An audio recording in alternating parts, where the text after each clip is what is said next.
அன்புள்ள சகோதர சகோதரிகளே, உங்களுக்கு ஒரு நற்செய்தி. நாம் வரவிருக்கும் 2025 ஆண்டு ஜனவரி 1 365 நாட்களுக்கும் 365 தலைப்புகளின் கீழ் வேத வசனங்களை வாசித்து பகிர இருக்கிறோம். நீங்கள் இதை அனுதினமும் கேட்டு தியானித்து ஆசீர்வாதத்தை பெற்றுக்கொள்ளுமாறு கேட்டுக்கொள்கிறோம்.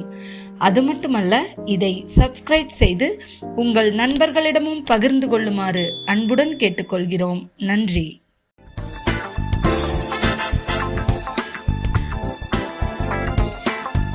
இன்று நாள் 49. தலைப்பு குழந்தையின்மை. ஆதியாகமம் 11:30. சாராய்க்கு பிள்ளை இல்லை, மலடியாய் இருந்தாள்.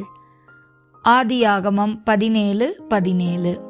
அப்பொழுது ஆபிரகாம் முகங்குப்புற விழுந்து நகைத்து, 100 வயதானவனுக்கு பிள்ளை பிறக்குமோ, 90 வயதான சாராள் பிள்ளை பெறுவாளோ என்று தன் இருதயத்திலே சொல்லிக்கொண்டு.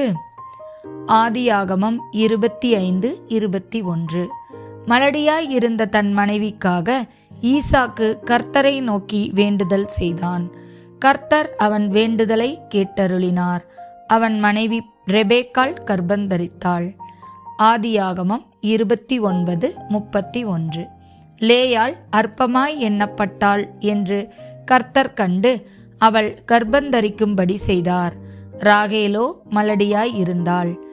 நியாயாதிபதிகள் 13:2-3. அப்பொழுது தான் வம்சத்தானாகிய சோரோ ஊரானாகிய ஒரு மனுஷன் இருந்தான். அவன் பெயர் மனோவா. அவன் மனைவி பிள்ளை பெறாத மலடியாய் இருந்தாள். கர்த்தருடைய தூதனானவர் அந்த ஸ்திரீக்கு தரிசனமாகி அவளை நோக்கி, இதோ பிள்ளை பெறாத மலடியான நீ கர்ப்பந்தரித்து ஒரு குமாரனை பெறுவாய்.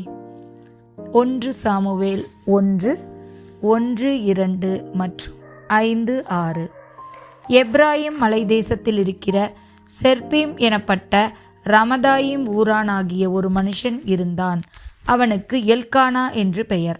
அவன் எப்ராமீமனாகிய சூப்புக்கு பிறந்த தோகுவின் குமாரனாகிய எலிகூவின் மகனான ஏரோகாமின் புத்திரன்.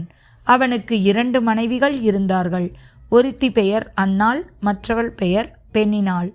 பெனினாளுக்கு பிள்ளைகள் இருந்தார்கள், அன்னாளுக்கோ பிள்ளை இல்லை. அன்னாளை சிநேகித்தபடியால் அவளுக்கு இரட்டிப்பான பங்கு கொடுப்பான். கர்த்தரோ அவள் கர்ப்பத்தை அடைத்திருந்தார். கர்த்தர் அவள் கர்ப்பத்தை அடைத்தபடியினால் அவளுடைய சக்களத்தி அவள் துக்கப்படும்படியாக அவளை மிகவும் விசனப்படுத்துவாள். சங்கீதம் 113:9.